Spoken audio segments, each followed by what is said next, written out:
Hello everyone, this is Hakaym and welcome back to some more World of Warships, and today we are saying goodbye to the Tier 7 German destroyer, the Leberecht Maas. Hopefully I'm pronouncing that correctly.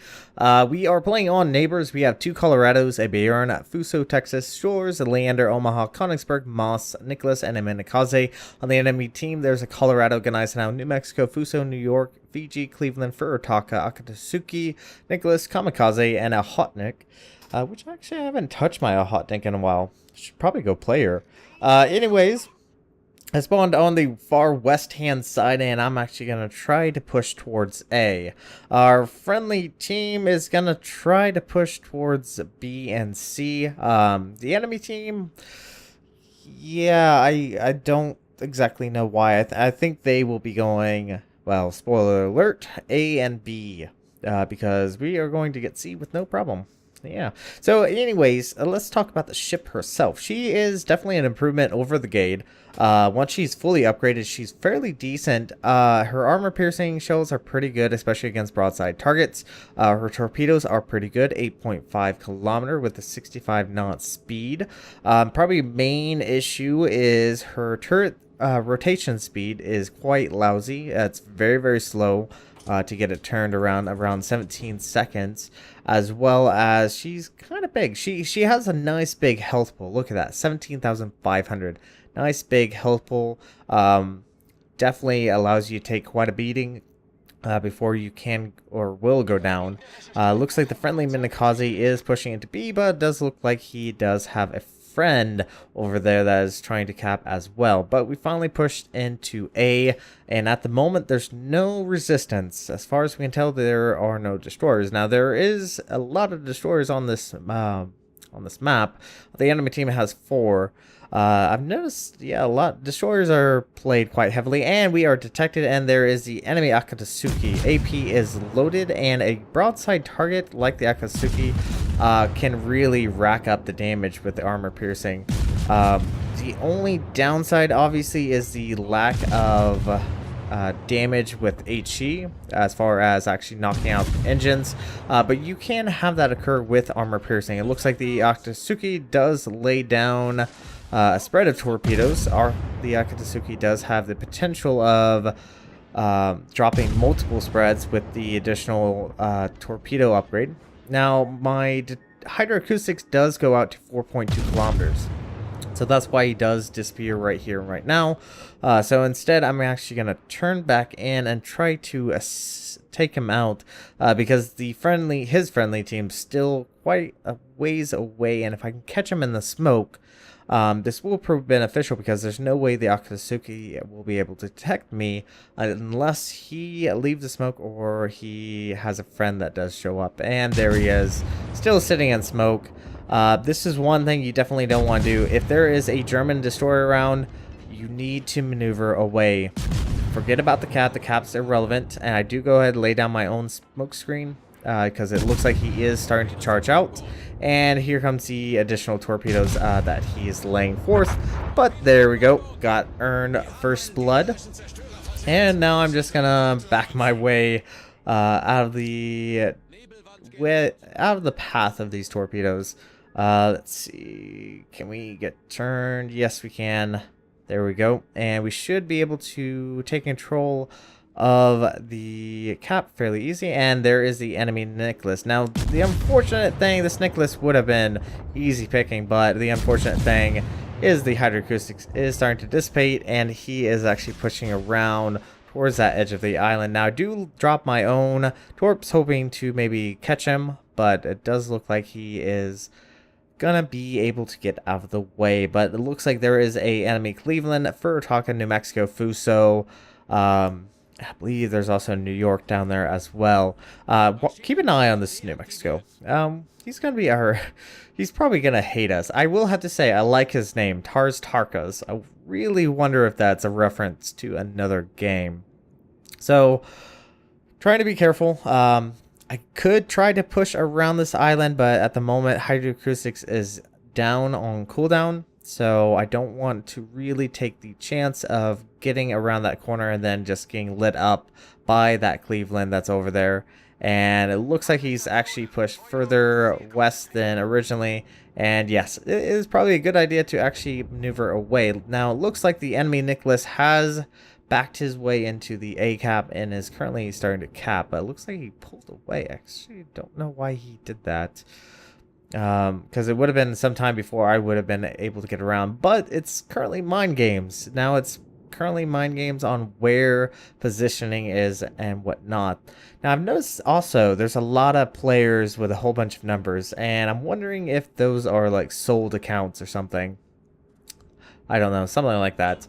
Torpedoes are back up. They reload decent, and looks like there are the torpedoes that just never could reach the Baron. Yeah, it's a Nicholas. It has very, very terrible torpedoes. So, lining up a shot. Trying to think if I am lining... New Mexico is probably a better opportunity. The Fuso is going to be going around the corner. But he's closer. He's within my torpedo range. So we might drop on him. Let's see if we get lucky. There are a lot of planes flying around, and we are detected. And there is the enemy Nicholas showing back up. And I'm pretty certain I probably need to stick with high explosive here. Because for whatever reason, the armor piercing seems to be overpinning his armor quite easily.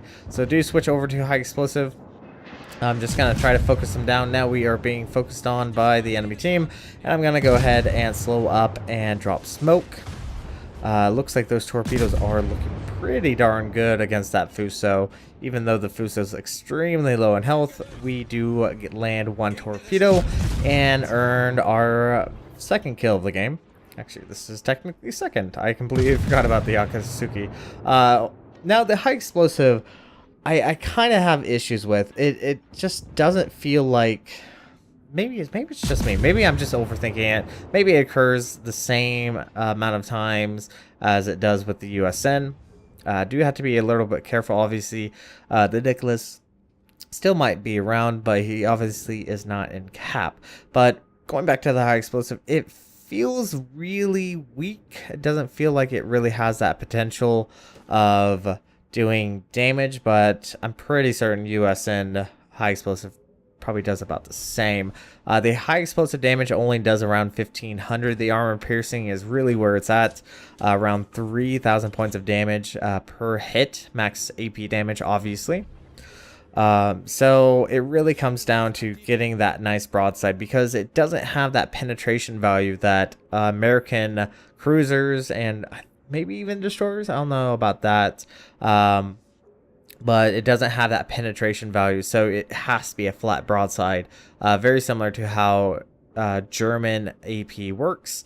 So kind of keep in mind that that's almost the exact same same AP that the German cruisers use. So, and hopefully you guys aren't hearing my cat in my background.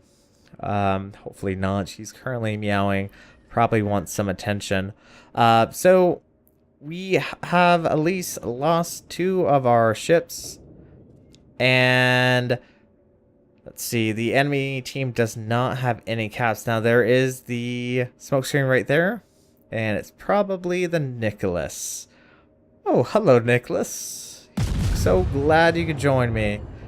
Open up, and high explosive probably would have ended him a lot sooner, and the Fuso gets the kill. Now, we were detected, and we did drop torpedoes on the enemy New Mexico, and obviously I'm going to try to maneuver away as quick as possible. Now, this New Mexico is... I believe he did alter his path ever so slightly, but not truly enough. And it looks like, yeah, the Nicholas opened up as well with his own torpedoes.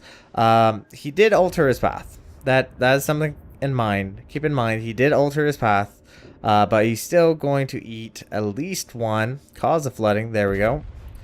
And only got around 8,000 points of damage right there. The max damage on the torpedoes is around 14,000. That obviously was reduced by half due to his torpedo belt armor. And so that is something to keep in mind. Now it looks like we have an enemy destroyer pushing into the A cap. Is currently starting to cap A out, trying to keep their team alive. But honestly, the Maas, I really don't feel like she can offer damage as far as that, but against other destroyers, the only time she's really beneficial is when she is charging towards a smoke screen or using that hydroacoustic. That's probably your biggest advantage. Now we have strayed very, very close to the Gneiss. Now torpedoes are still on reload. Gonna focus on this New Mexico. I figured this New Mexico would actually alter his course, so I kind of fired a little behind just in case he decides to alter his course even more. We'll see if those actually will hit. It looks like he was actually paying attention, so I'm guessing these torpedoes are probably going to miss. But we have an issue right now. We do have a enemy Gneiss now starting to push in towards us, and unlike the Akatsuki, it's alright if I don't cap them out or prevent them from capping. I'd rather stay alive as much as possible.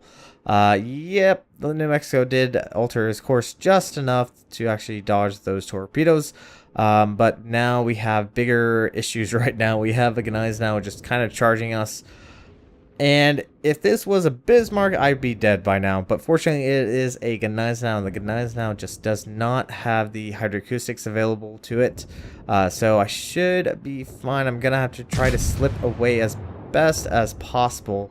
Now, whenever you are confronting a battleship like this, AP is not the best idea. High explosives is a little bit better. AP would work if you hit the superstructure, but honestly, use high explosive, probably have a better chance. Now, torpedoes are about armed in about 5 seconds, something like that. Gneiss now is probably going to go down. Let's drop it spread, and let's switch our attention over to the New Mexico. Now, the Gneiss now did drop his own spread of torpedoes. Gneiss now went down to the Fuso. That Fuso seems to be taking a lot of my kills. Not particularly happy about that. And obviously, we've pissed off the New Mexico captain. So, yeah, we're his favorite target right now. Torpedoes are going pretty well. Like I said, the torpedoes go decent speed. Looks like he does land a shot, but we land 2 shots against New Mexico, and he is dead. So our team earned a victory. We brought home 325,842 silver, 4,511 XP, and we did 68,504 points of damage, 91 shell hits, 5 torpedo hits, 2 incapacitation, 3 kills, 4 floods, and 1 base capture. We are on top of the team with a base XP of 1,940. We did 35,000 against the enemy New Mexico, around 13,000 against the Akatsuki, and around 7,000 against the enemy Fuso. The Nicholas, we did around 12,000, and the Fiji, we did some minor damage against the Fiji and the Gneiss now. High explosive did around 12,253. Our armor piercing shells did around 15,817. Torpedoes did 39,159, while flooding did a measly 1,275, which is unfortunate, but overall, not too bad of a game. Honestly, not too bad of a game. But we're going to quickly take a look at the stats in port. I will see you guys there. Alright, everyone, welcome back to the port. And I have to say, the Maas is definitely far better than the Gade. And I really do enjoy her. I think she does show a lot of potential. But overall, especially since I was trying to get a really good game for you guys, that was actually probably the best game I've had. As far as actually surviving, it was that battle was very, very intense. It was very, very close. Probably one huge benefit is obviously the hydro, but also the torpedoes reload fairly decently quick. So let's quickly take a look at the stats. We'll talk about the ship itself and all the stats. So survivability 17,500. And actually, I'm kind of curious if I have any other destroyers to compare this to. No, I do not. But the Maas is the highest as far as health pool. She's the most tankiest. She has the most health compared to most of the other tier 7 destroyers. So that is her huge benefit, is her health. So you can generally take a lot of hits. Her armor is, well, it's destroyer armor. So there's nothing really extravagant about it. but it really comes down to the health that you do have. Her guns, you have 5 single 128s. They reload 4 seconds, so they reload fairly quickly, which is pretty decent, but they turn incredibly slow, 17.1 seconds. It is excruciatingly, painfully slow compared to, say, the USN destroyers, which guns turn within, I believe, 8 or 9 seconds, like half the time. So, definitely huge negative on the German destroyers. Their max HE damage is 1500. Now, as far as what I kind of felt whenever I used the HE, I felt like their HE wasn't really that powerful, even against destroyers. It has a 6% fire chance, so very low fire chance, probably very similar to the USN. But as far as like the actual shells causing damage, even against other destroyers, felt like it was a little bit on the low side. Felt like they tend to break. But her AP's where it is. Max AP damage, 3,000 points of damage. Pretty good. You can definitely do a lot of damage against broadside destroyers, against broadside cruisers, and even broadside battleships if you aim more at the superstructure. So you can do fairly sizable amount of damage. But her range is only 10.8. The shell velocity is kind of slow. They aren't like the USSR destroyers. They don't have that direct to target. They kind of have that feel of the USN, so it's kind of in between. It's kind of that in between the USN and the USSR destroyers. So kind of that loftiness that you would expect from like USN. Her torpedoes are pretty decent. They're kind of low on the max damage, around 14,400. They have a 90-second reload, and they will fire at 8.5 kilometers with a 65 knots. So the torpedoes are decent, and I almost would want to say you kind of want to treat the Maas more as a torpedo boat, because those torpedoes you can definitely fire well outside your detection range. Detection is 6.8, so you do have a 1.7 kilometer difference between when you'll be detected and when you can fire your torpedoes. So torpedoes aren't bad. Speed's decent. It's not the quickest, but it's pretty decent for this tier, and the range is not overly that bad. AA defense is alright. You have 6 single 20 millimeters. Average damage is 18 with a 2 kilometer range. Then you have 1 quad 20 millimeter. The average damage is 6 with a 2 kilometer range. And then you have 4 dual 37 millimeters. Average damage is 41 with a 3.5 kilometer range. Her AA defense can shoot down planes, but it's destroyer AA, so it's nothing that you can really use to your advantage. I've had a few battles where I had a ranger continually harassing me, essentially due to the fact that I was the only destroyer on the enemy team. And so the AA defense can shoot down a few planes, but they'll still get through. And if the player's good enough, they can land those shells. Eventually, I had to take cover with a North Carolina. So that is something you have to keep in mind, especially when you're the only destroyer on the friendly team. Moving on to maneuverability. Max speed 37 knots. Not too bad. Turning circle radius 640 meters. Kind of big. It's kind of big. Rudder shift time is 4.2, which is decent. So probably her main issue, I would have to say, is the rudder shift time, or sorry, the turning circle radius. It's kind of big. That's probably her main issue, is she's not as obviously maneuverable as USN or as the Japanese. So kind of her issue, but it's something you should be able to manage as long as you are aware of your situation. Concealment is 6.8 kilometers, like I said, which is decent. It's not as good as obviously the Japanese. you will probably be spotted, but it's not as bad as the Russian destroyers. So it's kind of once again in that middle zone, kind of here and there. Detectability range by air is 3.6. So generally, you tend to be spotted by airplanes fairly quickly. You have a huge air detectability, which definitely does suck. So moving on to the upgrades for your ship, you have the beehole, the upgraded torpedoes, and the range.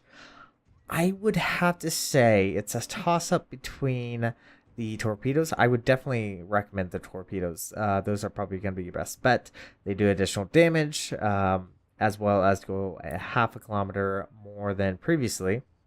So torpedoes, I would probably put as more priority, because once again, it kind of feels like you kind of need to treat the Maas as a torpedo boat, and then go for the hull upgrade. The hull upgrade obviously will give you additional health, additional AA, as well as reducing your rudder shift time. If you actually click on that, reduces the rudder shift time by 1.6 seconds. So that will prove beneficial because it's kind of noticeable when you are just getting the Maas and you go from the Maas stock into the B hole. That rudder shift time really does make a difference. Allows you to dodge torpedoes, allows you to dodge incoming fire and whatnot. And then obviously the last thing would be the range, which increases it by 10%. So brings it up to 0.9 kilometers to 10.8. So kind of nice. No, I will have to say I don't use my guns all that often. Which, like I said, you can. And I would recommend it if you do see a broadside cruiser. I've had an instance with that a Mogami showing me broadside, and the AP can take out a Mogami fairly quickly, and you can get citadels. So keep that in mind. The AP is pretty decent and will do a lot of damage. But honestly, her guns are a bit wonky as far as my opinion, as far as what I felt.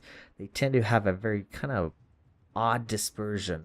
I don't really know how to describe it, but that's kind of what I feel. So as far as consumables, you have the smoke screen. Of course, it's the German smoke screen, which is quite lousy. 65 seconds on the active time. Really does suck because sometimes that will actually slip by you, and all of a sudden your smoke screen is starting to display, and you're like, oh crap, I'm sitting still and I'm gonna get open and hit by enemy ships.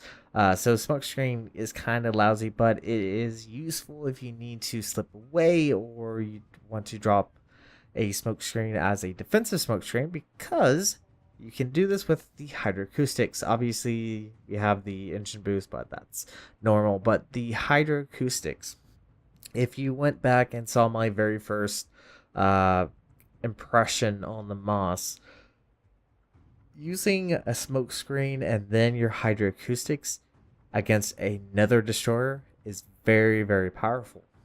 And as you saw in the replay, did this at least multiple times. Really very, very beneficial to do this, because it allows you to see them and continually opening up while they cannot actually see you, and most times miss you if they try to open up against you. Ship acquisition is 4.2 kilometers. Torpedo acquisition is 2.97. Now, this is not the German fantastically amazing hydro. You get it later on. I believe you get it at either the Z23 or the tier 9 or even possibly the tier 10, because they really nerfed the German destroyers when they came out. And I've heard the Z23 is the best. So we'll see how things go. But as far as the hydro and the tactics of using smoke, it's a great choice to go with. Recommend it if you get into a situation like that. As far as upgrades, very, very similar. I really haven't thought of anything that would really benefit the German destroyer. Even though I have this, I still feel like my engines get knocked out a lot. But anything else, yeah, Very, very standard as far as upgrades. Moving on to my captain, it's himself. Not a lot has changed. Obviously, I do have preventive maintenance. I really want to get priority target. I've been becoming accustomed to that and seeing who's aiming at me. Especially, it's very beneficial for a destroyer, so you know when you need to actually really pull away. Then last stand always, and then go for last stand. That's always a must for a destroyer. It's very beneficial if your engines or your rudder gets knocked out. Then go for superintendent and concealment expert. Now here's the few things I'm kind of debating on. So expert marksman, I recommend it because I feel like the guns turn really, really, really slow. Even with this, they feel like they turn really, really slow. Hopefully this will be improved with the Z23. I will basically see what happens. I'm kind of looking forward to the Z23. I've heard a lot about it, or better yet, I've heard that it's good. But as far as other skills, I'm kind of leaning towards torpedo armament expertise. This obviously reduce the reload time of your torpedoes by 10%. Basic firing training would be nice, especially if I run the 128 millimeters, or possibly, especially later on, this would prove beneficial because that will increase your reload speed by 10%. I don't really know. I'm still kind of figuring out what I want to go for and what I should be expecting with these German destroyers. You could go for survivability expert and make yourself almost as tanky as a tier 6 or tier 7 cruiser, especially once you get to a tier 10. You could go for that. That would make you extremely difficult to kill, take a lot of hits. So that's one option you can go with. But at the moment, still kind of figuring this out. But impressions on the Maas, I honestly don't feel like she really... She doesn't feel like she can sway the battlefield that much. Probably that replay was probably the best you could expect from her as far as holding your ground and intercepting destroyers and offering torpedo support. But that's about it. But that's about it. And I really was hoping that the German destroyers would be a little bit better, but it seems like Wargaming is kind of running into this issue of how to make a destroyer unique enough, but not make it too similar to the other destroyers. And honestly, I would have to say German destroyers are probably one of the more difficult lines of destroyers you can go through. It can be excruciatingly painful. It can be extremely painful to go through this German destroyer line, especially those 5 and 6. 7's not too bad. 7 I find is doable. I find that if you take the time and understand how your ship works, you should do pretty decent with the Maas.